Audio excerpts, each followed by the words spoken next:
Santo que nos guíe a toda verdad, que prepare nuestras mentes y nuestros corazones para escuchar lo que Dios tenga que decir hoy en la mañana.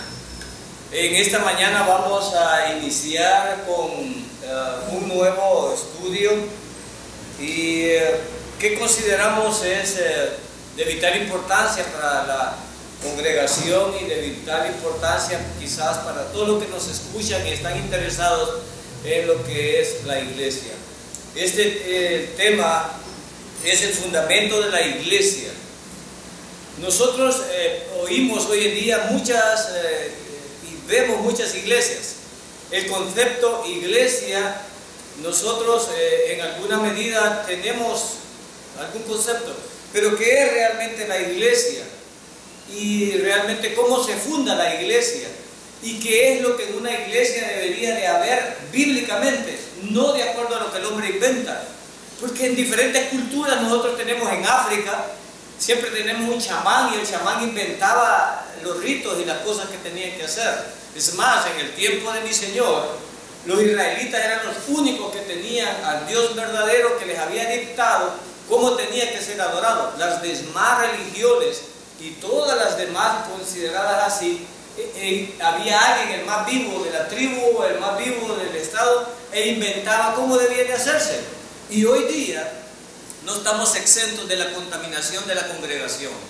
Y vemos iglesias payasas, divertidas, brujas, vemos de todo.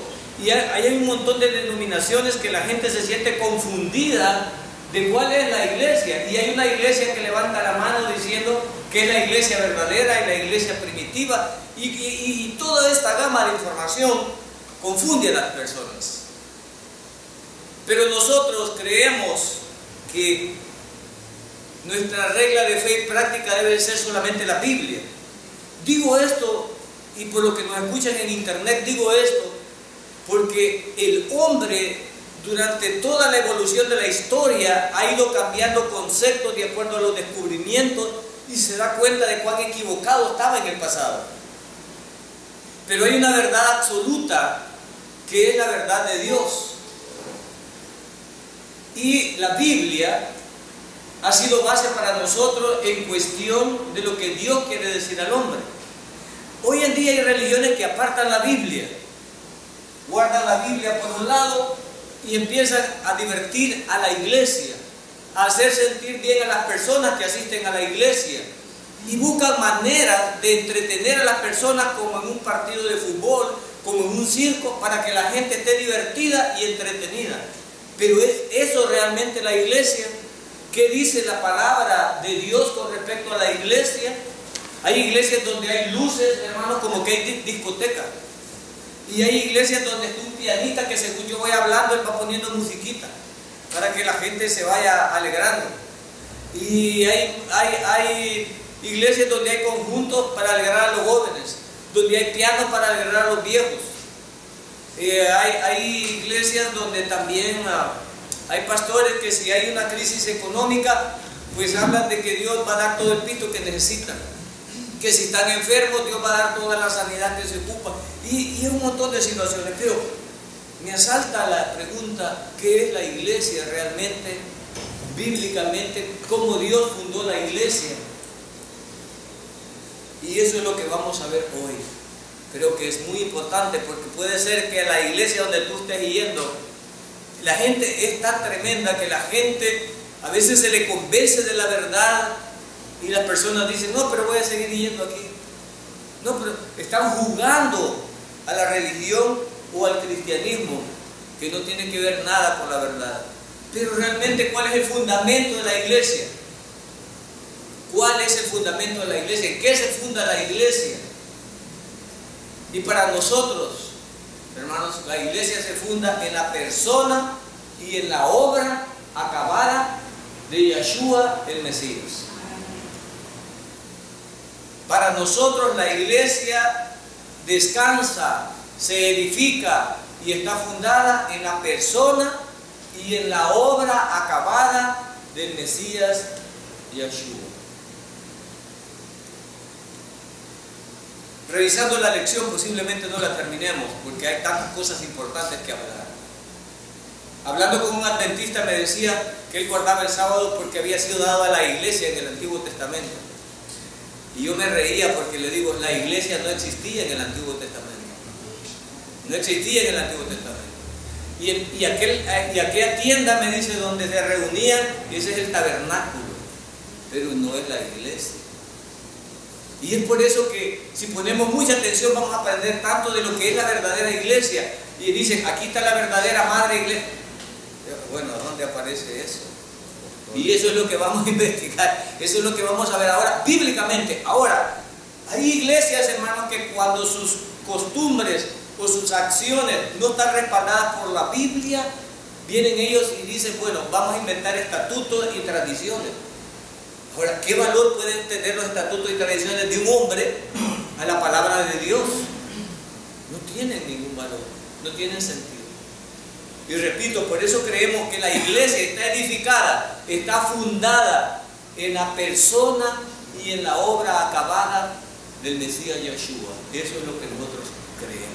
Y lo vamos a probar bíblicamente. La base bíblica, vamos a ver un poco de la base bíblica de cómo inicia la iglesia o cómo entramos a la iglesia. Y se encuentra en Efesios 2:8. Vamos a leer Efesios 2:8 de tus Biblias, puedes buscar Efesios 2:8 y vamos a leer hasta el verso 16 como un contexto, como una base. Porque, ¿cómo se entra a la iglesia? ¿Cómo se es miembro de una iglesia? Veamos Efesios 2:8 al 16, ¿qué dice? Porque por gracia sois salvos por medio de la fe. Y esto no de vosotros, pues es don de Dios, no por obras, para que nadie se gloríe, porque somos hechura suya, creados en el Cristo Jesús para buenas obras, las cuales Dios preparó de antemano para que anduviésemos en ellas. Por tanto, acordaos de que en otro tiempo vosotros, los gentiles, en cuanto a la carne, eran llamados incircuncisión por la llamada circuncisión hecha con mano en la carne. En aquel tiempo estabais sin el Cristo, alejados de la ciudadanía de Israel y ajenos a los pactos de la promesa, sin esperanza, sin Dios en el mundo. Pero ahora, en el Cristo Jesús, vosotros que en otro tiempo estabais lejos, habéis sido hechos cercanos por la sangre del Cristo, porque Él es nuestra paz, que de ambos pueblos hizo uno, derribando la pared intermedia de la separación, aboliendo en su carne las enemistades, la ley de los mandamientos expresados en ordenanzas, para crear en sí mismo de los dos un solo y nuevo hombre, haciendo la paz, y mediante la cruz reconciliar con Dios a ambas en un solo cuerpo, matando en ella las enemistades. Por esta causa, yo, Pablo, prisionero de Cristo Jesús por vosotros los gentiles, si es que habéis oído de la administración de la gracia de Dios que me fue dada para con vosotros, que por revelación me fue declarado el misterio, como antes lo había escrito brevemente, leyendo cuál podéis entender, cuál sea mi conocimiento en el misterio de Cristo. Misterio que en otras generaciones no se dio a conocer a los hijos de los hombres, como ahora es revelado a sus santos apóstoles y profetas por el Espíritu, que los gentiles son coherederos y miembros del mismo cuerpo, y copartícipes de la promesa del Cristo Jesús por medio del Evangelio, del cual yo fui hecho ministro por el don de la gracia de Dios que me ha sido dada según la operación de su poder. A mí, que soy menos que el más pequeño de todos los santos, me fue dada esta gracia de anunciar entre los gentiles el Evangelio de las inescrutables riquezas de Cristo y de aclarar a todos cuál sea la dispensación del misterio escondido desde los siglos en Dios, que creó todas las cosas, para que la multiforme sabiduría de Dios sea ahora dada a conocer por medio de la iglesia los principados y potestades de los lugares celestiales. Tenemos en contexto dos textos donde nos relatan cómo inicia o cómo se entra a la iglesia. Pero ¿cómo se entra a la iglesia hoy en día? ¿Cómo se entra? Levantando la mano. Levantando la mano, algunos hacen algunos votos y otros firman una cuestión de declaraciones y todo eso. A través del bautismo. A través del bautismo, a través de todo. Pero ¿cómo dice la Biblia que se entra a formar parte del cuerpo de Cristo o de lo que es la iglesia? Que ya vamos a ver el concepto de lo que es la iglesia. Pero no quiero sin antes decirles que una de las maravillas más grandes, nosotros tenemos maravillas en el mundo y hablamos de las 7 maravillas, yo creo que ya hay 8, no sé, por ahí estaban hablando de eso, de lo que los hombres se sorprenden de herencia del pasado, que cómo pudieron hacer las pirámides de Egipto, los jardines de Babilonia, la muralla china, y vemos tantas maravillas que han sido clasificadas que nos quedamos estupefactos al verlas. Pero como creyentes, nosotros deberíamos de apuntar a una de las maravillas más grandes que Dios hizo, que fue la iglesia. Amén. ¿Qué es la iglesia? Es una de las maravillas más grandes, porque Dios en su infinita gracia, hermano, permitió que gente que no estaba preparada, gente que no era apta, recibiera la salvación. En Efesios 2:8 estamos leyendo. ¿Y cómo es que somos salvos? Dice en Efesios 2:8. ¿Cómo es que somos salvos? En Efesios 2:8, ¿cómo es que somos salvos? Porque por gracias sois salvos. ¿Y qué es por gracia, hermanos? ¿Qué es por gracia? Un regalo. Es un regalo, es un don que Dios nos da. Entonces, para entrar a la iglesia va a estar formada por los salvos, por los redimidos por la sangre de Cristo. Pero ¿cómo entramos? ¿Cómo ha inventado el hombre inventar? ¿Pero qué dice la palabra de cómo entramos? Algunos le dicen que haciendo obras. Pero yo preguntaba, ¿cuántas obras debo de hacer para saber que ya soy salvo? Algunos creen que están cerquitas de la salvación, otros están más lejos de la salvación, pero nunca oigo a alguien que diga, soy salvo, por medio de las obras. Pero en Efesios 2:8 dice, porque por gracia sois salvos por medio de la fe. De la fe. No de la obra. Y creo que hoy se va a aclarar en esta mañana a muchas personas que no nos salvamos por obras, nos salvamos por la fe. ¿Pero por la fe de qué? Por la fe en la obra completa y redentora que el Mesías hizo en la cruz. Cuando yo creo que Jesús el Mesías murió por mí en la cruz y que pagó todos mis pecados, cuando yo creo y estoy convencido de eso, entonces he sido salvo por fe. No he hecho ninguna obra, pero creo en la obra redentora que hizo Jesús. Cuando yo creo eso absolutamente, entonces he sido salvo. Y cuando soy salvo, entro a formar parte de la iglesia del Señor. Pero en el verso 9, la siguiente parte dice, por fe, y esto no de vosotros. Cuando dice, y esto no de vosotros, significa que el origen de la salvación no es de nosotros. No entiendo por qué la gente cree que tiene que hacer obras para salvarse. No lo comprendo. Si el nombre del Señor es el Salvador, y Salvador significa alguien que viene a rescatarte. Si tú te pudieras rescatar, entonces tú fueras el Salvador. Pero le llamamos el Salvador porque Él nos rescata. Nosotros no podíamos rescatar, y Él vino a ser nuestro Salvador.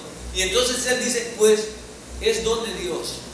Quiere decir que la salvación se originó en Dios y no en el hombre. Es Dios queriendo llegar al hombre y no la religión, que la religión es el hombre queriendo llegar a Dios. El Evangelio es Dios llegando al hombre. ¿Pero cómo? Con un don, un regalo, un don de Dios. No por obras. No por obras. ¿Qué significa no por obras? Significa que yo no me voy a salvar haciendo ninguna obra, porque ninguna obra es suficiente para pagar mis pecados. Solo la obra redentora que Cristo hizo en la cruz. Y por eso Juan dijo, he ahí el Cordero de Dios que quita el pecado del mundo. Nadie más lo puede quitar. Y si ya quitó el pecado del mundo, significa que cuando yo creo en Él, mis pecados son quitados. Y entonces yo soy salvo por creer, por estar convencido.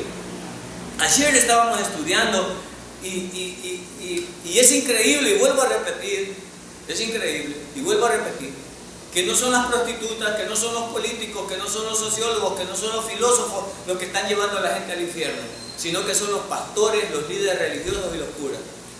Levante la mano para ser salvo. Y la persona levanta la mano y le pregunta, ¿por qué fuiste salvo? Porque levanté la mano. Él no fue salvo porque levantó la mano. Solo salvo por la obra redentora que Cristo hizo en la cruz. Y debo de comprenderla y debo de entenderla. Cuando yo la entiendo y la comprendo, entonces la creo. Cuando la creo, entonces he sido salvo. Antes de eso, no soy salvo. ¿Por qué fue salvo usted, hermano? Pase al frente, porque pasé al frente. Soy salvo. Entonces la gente cree que porque pasó al frente, ese acto de haber pasado al frente, la salvó. Estamos confundiendo a la gente. Hay otros que salen los domingos o los sábados por las calles, va pasando la gente, venga, usted quiere ir al cielo, sí, haga esta oración conmigo. Y como que si fuera la oración de la prueba del puro, si fuera la oración de cualquier chamán, entonces repita conmigo, Padre, soy yo, y empieza a decir. Entonces cuando le preguntamos a la gente, ¿por qué se salvó usted? Porque hice la oración del pecador. Tampoco. Debemos de entender que fuimos salvos cuando Cristo murió en la cruz por nosotros, porque la paga del pecado era la muerte, pero no la muerte de cualquiera. Miren cómo es el pecado de grave. Tan grave es el pecado que si yo me fuera condenado al infierno, ¿en cuánto tiempo voy a pagar la deuda? Nunca. Por eso voy a estar condenado eternamente. Entonces, para que mi deuda eterna fuera pagada, tenía que haber un ser eterno que la pagara. Y ese ser eterno era el Hijo de Dios. Amén. Entonces, cuando el Hijo de Dios, que era un ser eterno, pudo pagar una deuda eterna. Entonces, cuando yo estoy convencido de eso, pero cuando lo he comprendido, no es porque levanto la mano, no es porque lloro, no es porque paso al altar, no es porque digo una oración, sino porque he comprendido que Dios mandó a su Hijo al mundo para salvarlo. Cuando yo entiendo eso, entonces opera en mí la salvación, no por obra, sino porque entendí que la obra de Cristo fue completa y me perdona de todos los pecados. Y todos estos que se van salvando son los que van formando parte de la iglesia, de la eclesía, de la asamblea de Dios. Estos son los que van. Pero hermano, pero entonces las obras, porque hay gente que se preocupa por las obras. Pero yo te voy a dar la respuesta en este mismo verso, en las obras. ¿Por qué es que no es por obra? Para que nadie se gloríe. Porque hay iglesias que se glorían de sus obras. Miren nosotros qué santos somos. Miren nosotros cuántas obras hacemos. Miren, nosotros agarramos a los ancianos. Nosotros cuidamos a las viudas. Nosotros cuidamos a los huérfanos. Nosotros le damos de comer al hambriento. Nosotros vestimos al desnudo. ¿Cuántas obras hacemos? Pero esas obras no te salvan, porque la salvación no es por obra. Pero la gente vende que se van a salvar por obras. ¿Para qué? Para hacerse rico. ¿A qué me refiero con esto? Que las iglesias se vuelven centros comerciales y ustedes se vuelven los clientes. Y yo los engancho que entre más dinero den, más salvos están, entonces más pisto me dan. Es la forma de engañar a la gente, pero cuando la gente no piensa, cuando la gente no reflexiona en el Evangelio. Y entonces no por obra, porque entonces si fuera por obra, quienes estuvieran más cerca del cielo fueran los ricos, porque los ricos tienen dinero para hacer obra. Pero ¿qué tal alguien que está miserable tirado en el suelo y no tiene cómo hacer obra? Es más, en vez de hacer obra pidiendo de comer está. ¿Quiere decir que los pobres no se van a salvar? Bienaventurados los pobres, como dijo el Señor. ¿Y qué dijo de los ricos? Es más fácil que un camello pase por el ojo de una aguja que un rico. Ese es el Evangelio, hermano. Ellos nos están engañando, que debemos de ser ricos, que todos los creyentes deben ser ricos y no deben de enfermarse y van a tener dinero. El que es pobre es porque está en pecado. Eso es satánico, eso es ser apóstata, eso es estar creando un evangelio diferente. La iglesia no está formada por ese tipo de gente, ni eso es iglesia. En todas estas lecciones vamos a quedar claros lo que es la iglesia. Si tú no te las pierdes, vas a ir viendo lo que es la verdadera iglesia. Si querías conocer cómo está fundada la verdadera iglesia, hoy vas a saber. De entrada ya dije que la iglesia está fundada en la obra redentora de Cristo Jesús, en la persona y en su obra redentora. Ahí está fundada la iglesia. No está fundada en antigüedad ni en parentesco de nadie. No por obras para que nadie se gloríe, porque somos, ahora vamos a ver con las obras, porque somos hechura suya, creados en el Cristo Jesús. ¿Para qué? Es decir, mira, pon mucha atención aquí, pon mucha atención, pon mucha atención. Cuando yo creo en Cristo y alcanzo la salvación, por mi convicción en Cristo y alcanzo la salvación como nueva criatura, y dentro de mí el Espíritu Santo, entonces empiezo a generar buenas, pero ya no las genero yo, las está generando Cristo en mí, como soy hechura nueva. Entonces Él dice aquí, hechura suya, creados en Cristo. ¿Para qué nos creó? Entonces cuando yo soy una nueva criatura, aquí todas las cosas son hechas nuevas. Cuando yo soy esa nueva criatura, he sido creado para buenas obras, no para salvarme. Hago las buenas obras porque ya soy salvo. Amén. ¿Es claro? Y así es que se funda la iglesia. La iglesia está formada por los que comprenden esto, por los que entienden esto. Entonces, lo maravilloso es que la salvación y la buena noticia es que es gratis. La buena noticia es que yo debía de morir y vino alguien a morir por mí. Amén. Esa es la buena noticia. Y eso, por esas personas es que está formada la iglesia. Qué maravilloso, hermanos, que seamos salvos por eso. No somos salvos por otras cosas. Somos salvos por gracia. Nosotros estábamos alejados de Dios, contaminados, no contábamos para Dios. Dios había venido a los suyos, que eran los judíos. Nosotros no contábamos con Dios. Entonces la iglesia es mencionada como un misterio que no era conocido. La iglesia no fue mencionada en el Antiguo Testamento. Y el misterio justamente es ese, que los judíos no reconocían la iglesia porque no veían la iglesia. Era un misterio para ellos. Y nadie sabía en el Antiguo Testamento de la iglesia. Todos hablaban del pueblo de Dios y hablaban de Israel, pero no de la iglesia. Por eso es que era un misterio. ¿Pero qué es la iglesia? ¿Qué es la iglesia, hermanos? Ahora vamos a entrar en eso. ¿Qué es la iglesia? En Efesios 5:27 dice, a fin de presentársela a sí mismo una iglesia gloriosa. Quiero hacer un énfasis aquí. Cuando dice a fin de presentársela a sí mismo, ¿a quién se refiere? ¿De quién es la iglesia? Es de Cristo. No le pertenece a ningún líder. Por lo tanto, la iglesia no tiene un líder destacado ni mencionado bíblicamente. Menciona obispos, o sea, supervisores. Menciona pastores que deben de cuidar el rebaño, pero no menciona en ningún momento ningún líder. Eso fue inventado por los hombres. Que no tuviera mancha ni arruga ni cosas semejantes, sino que fuese santa y sin mancha. Será la característica de la iglesia. ¿Qué es la iglesia? El significado de iglesia es una asamblea de personas autónomas convocadas sin considerar su índole. Este es el concepto general. Eclesía, en griego. La traducción de la palabra eclesía, la traducción griega, significa llamados afuera. Una asamblea. Esto es una asamblea. Por eso es que estos términos los usan algunas iglesias. Vamos a la asamblea. Y uno dice las asambleas de Dios, que es la eclesía. Es una traducción de eclesía. La asamblea de Dios, los llamados a estar fuera. ¿Quiénes están aquí? ¿Quiénes están aquí en esta asamblea? Los que acudieron al llamado. ¿A cuál llamado? De creer en la obra redentora del Cristo Jesús. Amén. Entonces tú creíste al Evangelio y fuiste llamado a estar fuera de lo que es el mundo. Y ahora formas una asamblea con nosotros. Esta es la esencia de la iglesia. Los que escuchan. Yo no debo de ser ningún sacramento. Yo no debo de hacer ningún rito, yo no debo de firmar ningún papel, yo no debo de hacer nada. En la cultura de los griegos y en la cultura de los romanos, hermanos, la forma de reunirse, ellos nunca tuvieron gobiernos totalitarios.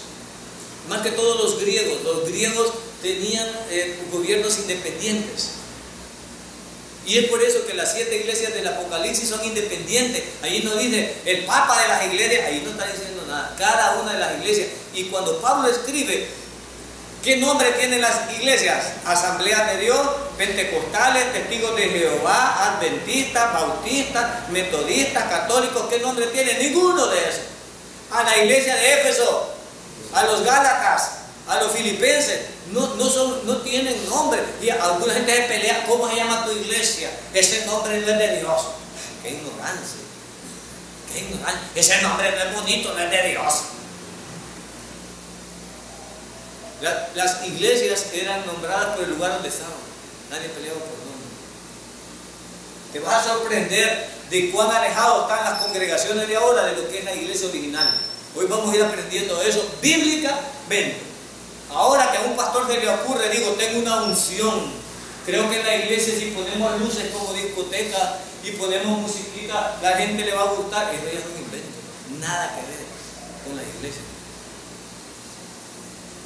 Inventar el día de la libra, que todos van a dar una libra de qué cosa, tampoco. Someter a la iglesia al diezmo, el diezmo no es para la iglesia. Es sorprendente cómo la gente inventa cosas. Ahora, este es el concepto de eclesía. ¿Cómo se usa eclesía en un sentido general en las escrituras? Bueno, se usaba entre los grupos, entre los griegos, de un cuerpo de ciudadanos reunidos para considerar asuntos de Estado.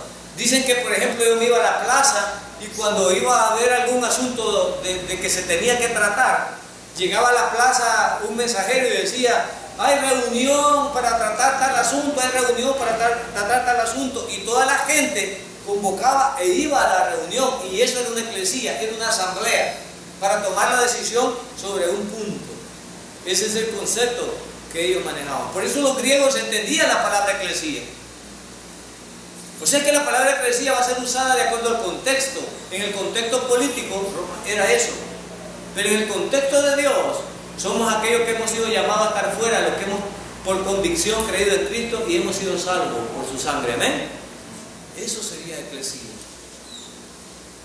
En la versión de los 70 se usa para designar a la congregación de Israel.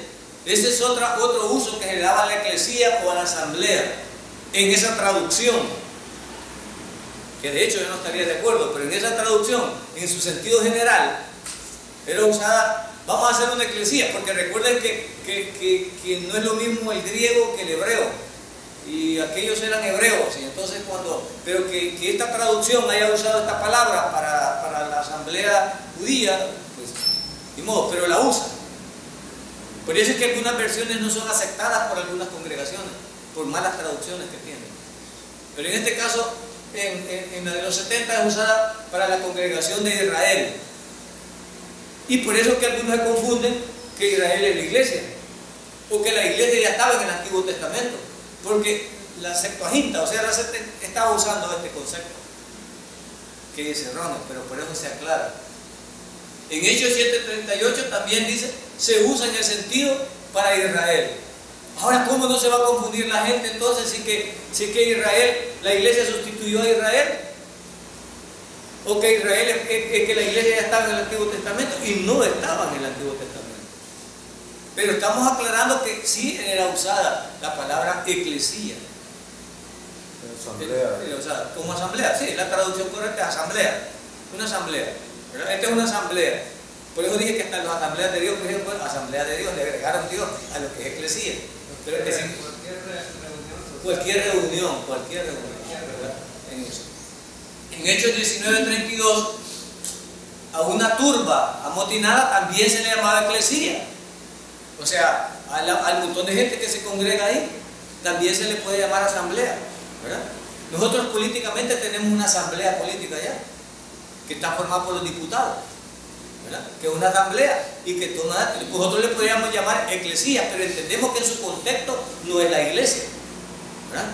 Tenemos que aclarar todo eso. Por eso es que cuando alguien estudia la palabra de Dios y va viendo esto, si no ve el contexto, no va a entender en qué se refiere.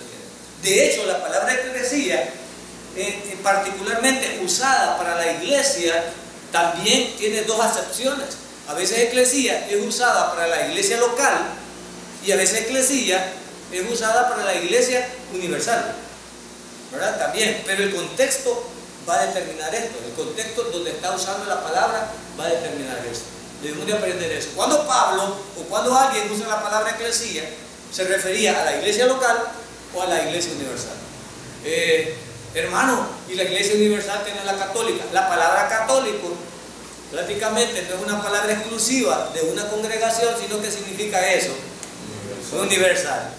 O sea, universal. No significa que pertenezca a alguien esa palabra, sino que quiere decir universal. Y la iglesia universal, vamos a ir aprendiendo, entonces está formado por todos los salvos de las diferentes iglesias locales, de las asambleas locales. ¿Pero de cuáles asambleas? De todas, no. De los que son salvos por medio de la fe y no por las obras. Vamos a ir aclarando eso.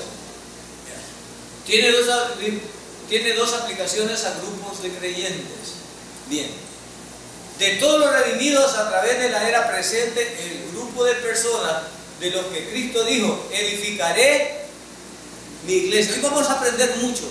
Cuando dice edificaré, ¿dónde usó esta palabra mi Señor? En Mateo 28, si no me equivoco, ¿verdad? Mateo 26. Mateo 16, perdón. Mateo 16 y 18. Fíjense que hasta Mateo 16 y 18 vamos a ir viendo que él usa esa palabra. Antes de eso él no se había referido a nada de eso. ¿A qué se refería el Señor cuando estaba predicando eso? Fíjense que vamos a hacer un recorrido a través de la Biblia contextualmente para llegar hasta el uso de esa palabra. En Mateo 1,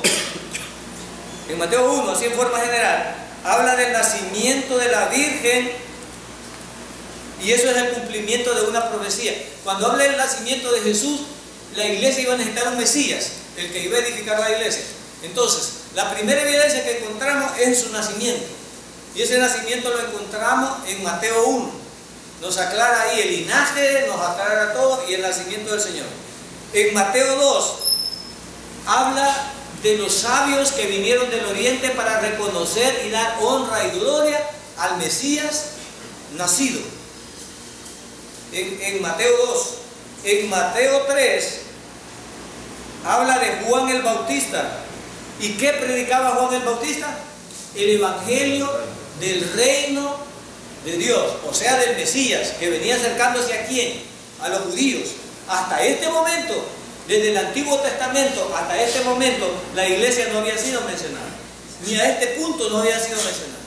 El evangelio que se estaba predicando era el evangelio del reino, es decir, para los judíos, acercándose el reino de Dios. Entonces Juan, eso era lo que predicaba. Y algunos confunden estas cuestiones y quieren aplicársela a la iglesia. Y ahí es donde tenemos problemas. Mateo 4 habla de las tentaciones a Jesús para mostrar que Él es Dios encarnado. Porque algunos no creen que Dios, que Jesús, que Yeshua, era tanto 100% hombre como 100% Dios. Algunos creen que no era Dios, sino que solo era hombre.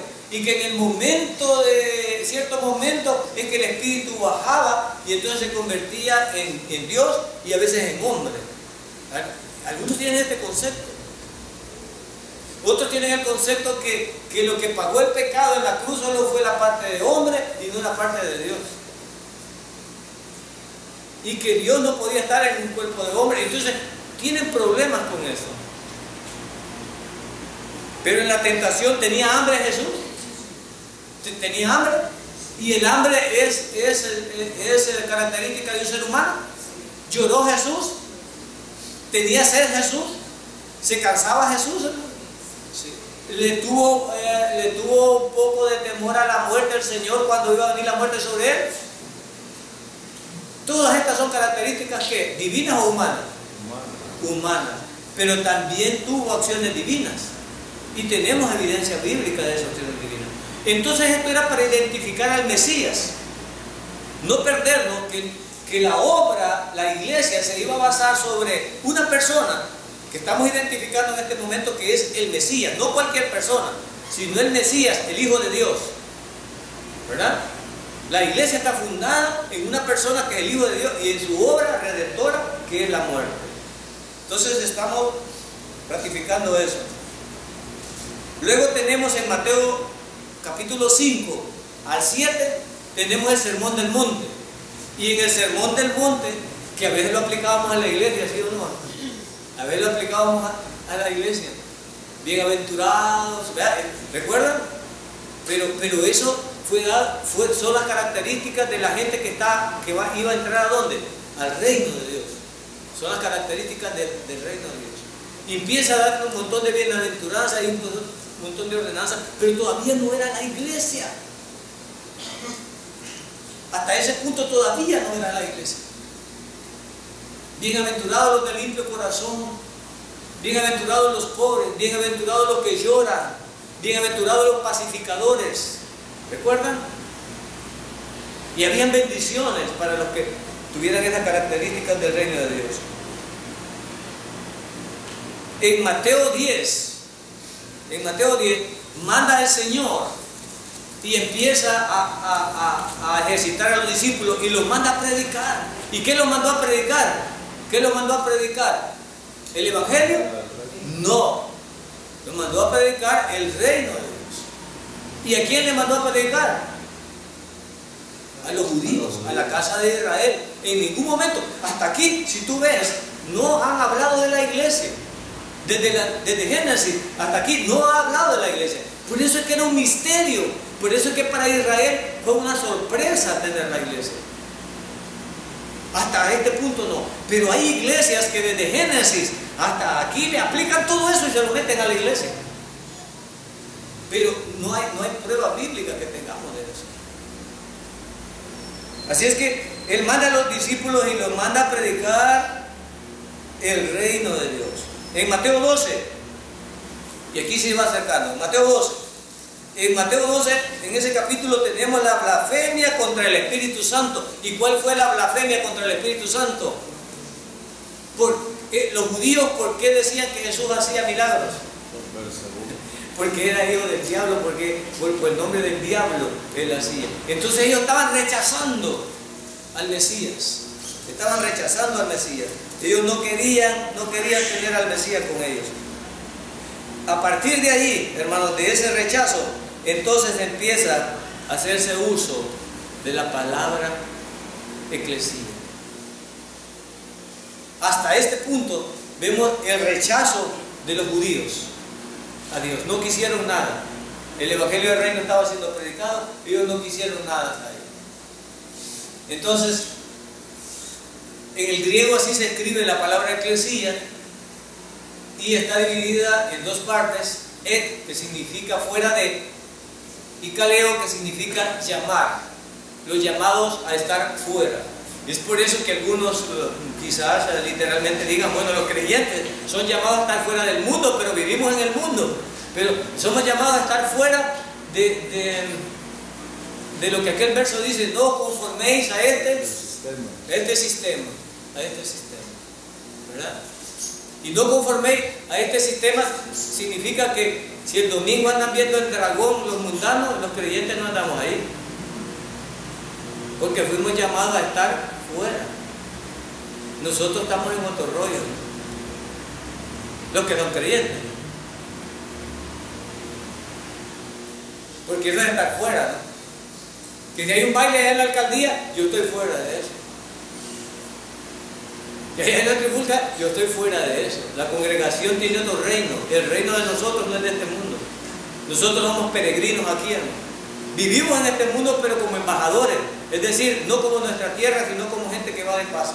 Debemos de tener ese concepto, pero algunos tenemos bien arraigado en la carne esta situación. Llamar a alguien a estar fuera. Yo creo que ese dibujo muestra bien lo que la iglesia es. Vivimos en el mundo, pero no somos del mundo. Ay, celébrenme los 15 años y ¿lo hace el mundo o lo hace la iglesia? Nosotros queremos traer las costumbres del mundo a la iglesia, a la asamblea. Y la asamblea es diferente al mundo. Solo transformémoslo. Rock, yo quiero rock, pero que sea rock cristiano.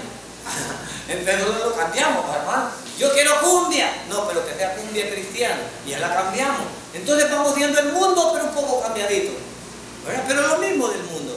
Entonces yo creo que estamos llamados a hacer fuera. Lo correcto es eso. Es esto que está acá. Esto es lo correcto. Ahí está el mundo. Yo vivo en el mundo, pero no soy del mundo. Mi Señor anduvo en el mundo, hermano, sí, pero no era del mundo. Ese es el ejemplo que deberíamos de seguir. Pero nuestros jóvenes son invadidos, son influenciados por el mundo. Si pudiéramos entender que somos nosotros los que debemos de influenciar al mundo. Pero qué vergüenza damos los creyentes. Damos vergüenza, yo no sé. Damos vergüenza. Tenemos una batalla y fallan nuestros hijos, fallamos nosotros. Bendito Dios que somos salvos por gracia y no por obra. Bendito Dios. Porque qué vergüenza si fuera por obra. Cuántas malas obras he hecho. Cuántas malas obras cargamos. Aún en nuestra propia familia, hermano. Somos lengones. Hablamos del hermano. Hablamos del hermano creyendo que somos mejores. Ninguno de nosotros es mejor que nadie. Por eso Dios no dejó que juzgáramos a nadie. ¿Quién es el que va a juzgar? Nosotros debemos de predicar el evangelio. Y si mi hermano cae y lo puedo levantar, lo agarro aunque sea del pelo y lo levanto y vámonos, hermano, vámonos, pero yo llevo mi carrera, no me voy a entretener, yo llevo mis propios problemas. Cada uno de ustedes tiene sus propias batallas. Llamar a alguien fuera de, vengan, crean en Cristo Jesús y sean salvos y sean parte del reino de Dios, no del reino del diablo. Hermano, yo me condeno si voy a ver el grado. No se condena, hermano. Solo es mal testimonio, hermano. Pero es que hay unos que le buscamos a Cristo y no se los vemos por ningún lado.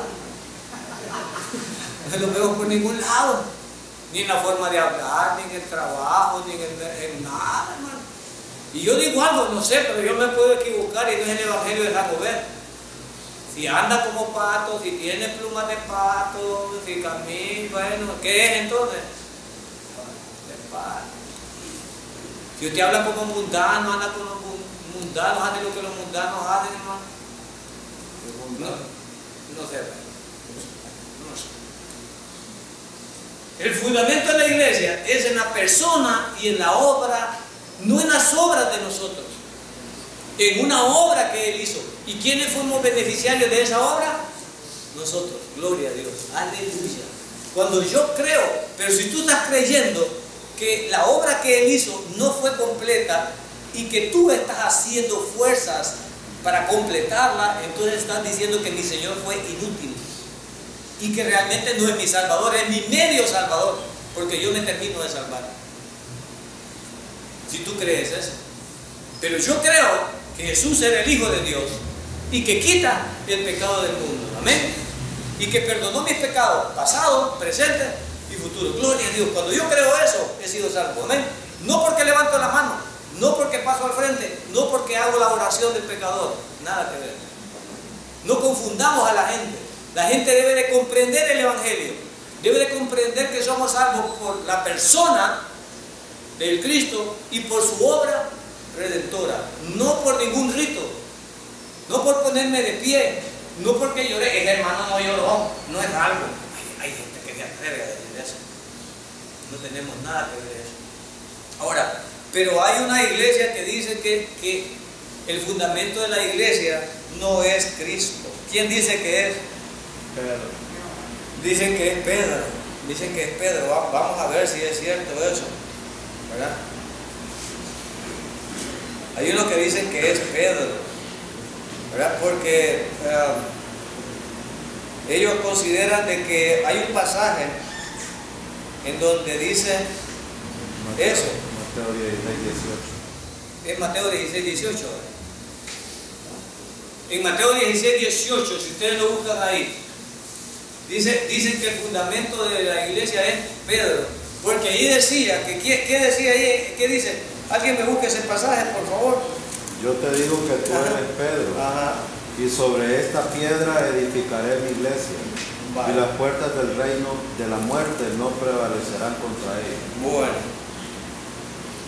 Entonces, según esto, en Mateo 16, tenemos ahí que están diciendo que Pedro, tú eres Pedro. Pedro en el griego, aquí hay dos palabras griegas que se conjugan. Y vuelvo a hablar de las traducciones, ¿verdad? Que hay dos palabras que se conjugan aquí. Petros y Petra. Petros y Petra.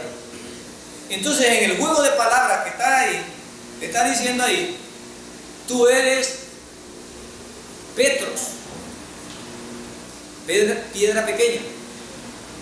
Y sobre esa Petra, o sobre esa piedra, roca grande, voy a edificar mi iglesia. ¿Y cuál es el contexto de la roca grande? Pedro acababa de decir, tú eres el Cristo.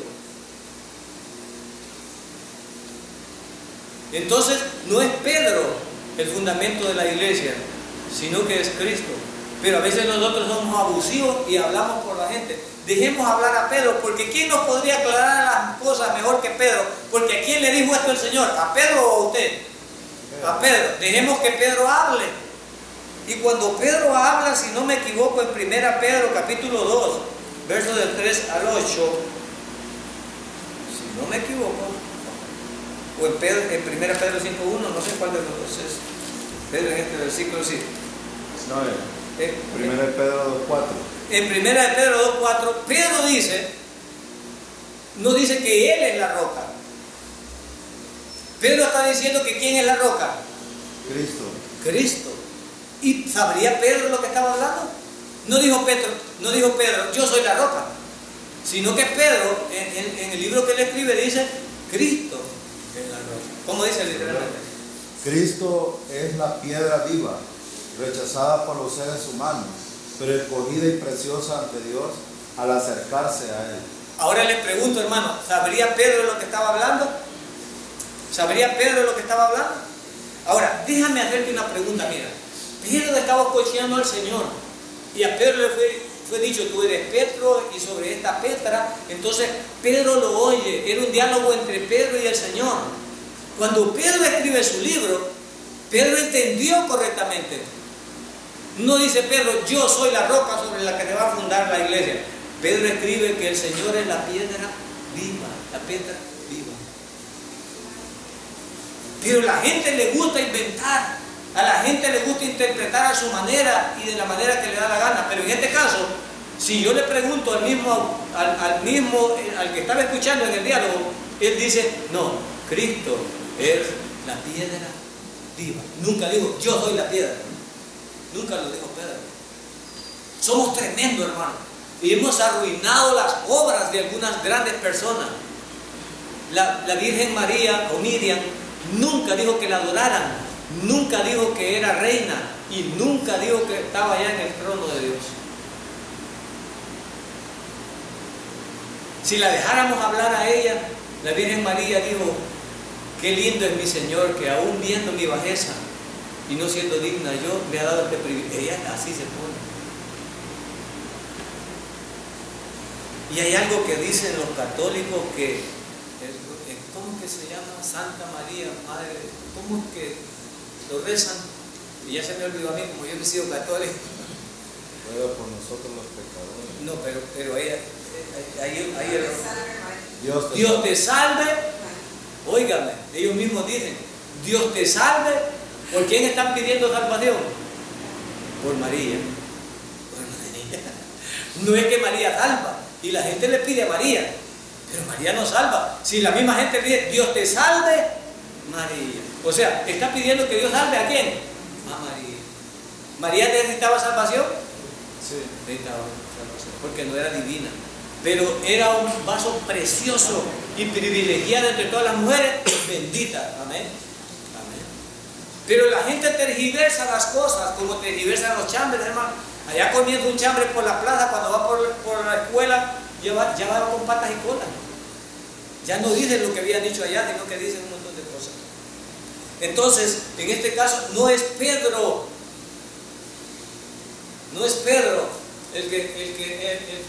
el constructor de la iglesia, es Jesucristo. Jesucristo, no hay otro. Hay muchas razones por las cuales no podemos creer nosotros de que Pedro sea el fundamento de la iglesia, ¿verdad? Hay muchas razones. Hay 5.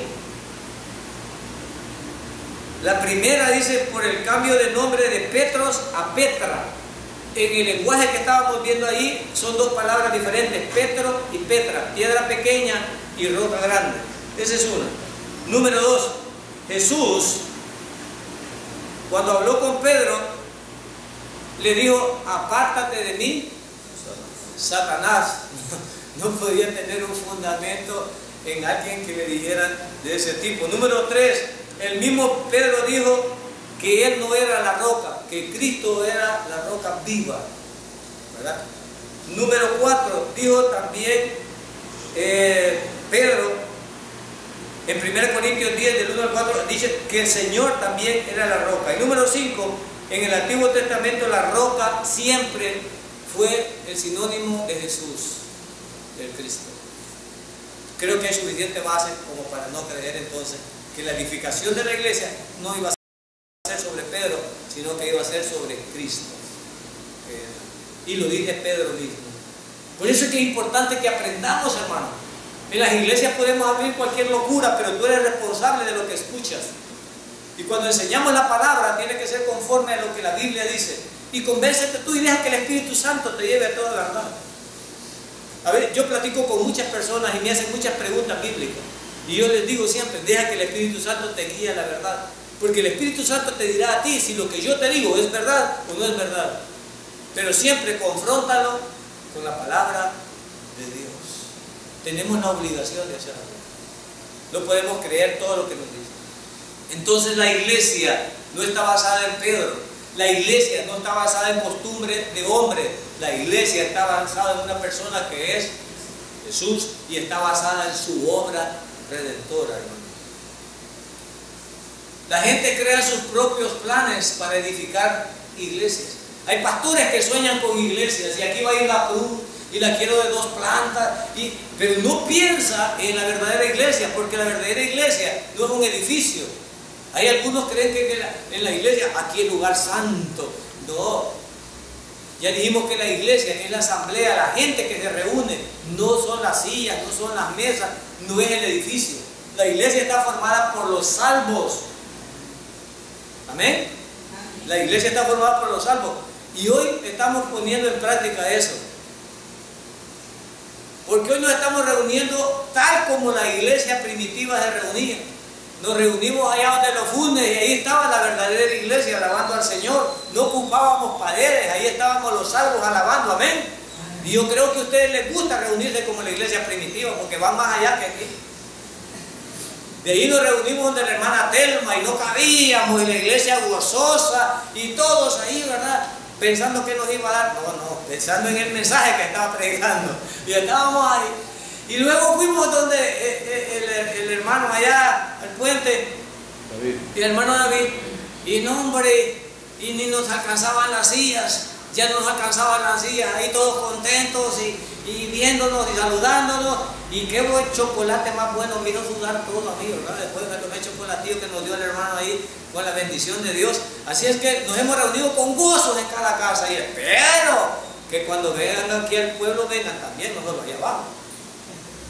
Aquí nos van a acompañar también, ¿verdad? Porque vamos a andar en las casas de los hermanos y si no cabemos, con que cierran las calles para los bailes, ¿y por qué no los cerramos para el culto? Vamos a cerrar ahí en el adoquín de su casa enfrente. Y ahí predicamos y ahí nos reunimos, amén. Porque ahí reúnen, yo miro que reúnen y cierran. Así que no sé por qué, no esté afligido usted. Y en esta casita tan chiquita y que vienen todos los hermanos, ¿a dónde los voy a poner? No se preocupe, nos reunimos en la calle. Hermano, y está haciendo sol. Ayer que jugó el dragón enfrente estaba el sol y ahí estaba. Un rayo de la frente estaba ahí estaba. Y no era para Dios. Y no era para Dios, ¿no? Ahora no digamos para Dios. Entonces, todo el día, Charo, bueno, ahí los vemos nosotros. Ay, no, mentira. La gente crea sus propios planes para edificar iglesias en vez de enfocarse en su arquitecto. ¿Quién es el arquitecto de la iglesia? Mi Señor, amén. No me importa qué color es las paredes, qué colores son las ventanas, no me interesa, sino que debo de estar viendo en el edificador, su arquitecto, su dueño y su edificador. Comprometen la iglesia ante asuntos que no son la voluntad del Señor. Dios nunca nos ha pedido edificar la iglesia, simplemente predicar. No nos mandó a edificar la iglesia a nosotros, nos mandó a predicar el Evangelio. Pero hay pastores que queremos comprar tal cosa y empezamos a ordeñar a las ovejitas, más que estar pensando en que cuántos habrá salvos en la iglesia, francamente. No significa que no debamos hacer eso, claro que debemos de hacer eso, pero no es esa nuestra naturaleza. Claro que la debemos de hacer, pero no es esa nuestra naturaleza. Nuestra naturaleza principal es hablar de la obra redentora del Mesías en nuestra vida, y es lo que nosotros debemos hacer. Esto me gustó, no sé si ustedes me dejan ilustrárselo. Necesitamos dejar de estar entreteniendo a los chivos y a los machos cabríos y a los cabritos,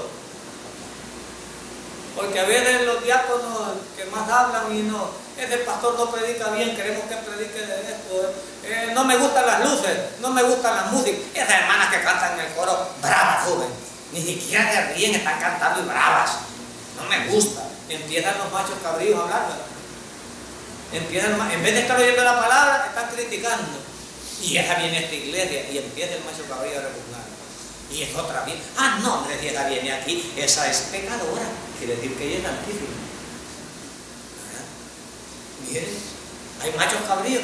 Entonces el pastor no debe poner atención a los machos cabríos ni estarlos entreteniendo. Pastor, si no tiene un conjunto aquí, nos vamos de esta iglesia porque a mí me gusta la alegría. Andate, macho cabrío. No nos importa. Porque el Señor no nos mandó a estar entreteniendo a los machos cabríos. Ay, aquella iglesia también es bien bonita, miren las luces, la música y todo lo que ponen. Pues sí, pero no está la salvación ahí. Y nosotros nos hemos mandado a predicar la salvación, ¿amén? Para que la gente alcance vida eterna, no para que alcance otras cosas, no para que esté a gusto. Entonces no vamos a estar entreteniendo a los machos cabríos, sino que vamos a estar pastoreando a las ovejas. Y pastorear las ovejas significa alimentarlas. Y cuando uno alimenta su ganado, quiere darle buen pasto. Usted no le va a dar mal pasto. Si usted tiene una vaquita o tiene ganadito, no le va a dar comida chueca, no. Va a tratar de darle la mejor comida para que produzca. Entonces, yo solo me acuerdo de ese salmo, Jehová es mi pastor, nada me faltará. En lugares de delicados pastos, gloria a Dios, de palabra verdadera, no de locuras, delicados pastos, comida buena para que nos alimentemos. Así es que los machos cabríos no nos interesan, hermanos pastor, no los vamos a entretener aquí. Vamos a pastorear las ovejitas. Pero siempre hay machos cabríos entre las ovejas, ¿sí? Siempre hay, ¿verdad? Y en la iglesia primitiva estuvieron y están hoy. Bueno, vamos a quedarnos aquí en el punto 4. Oremos. Padre, gracias.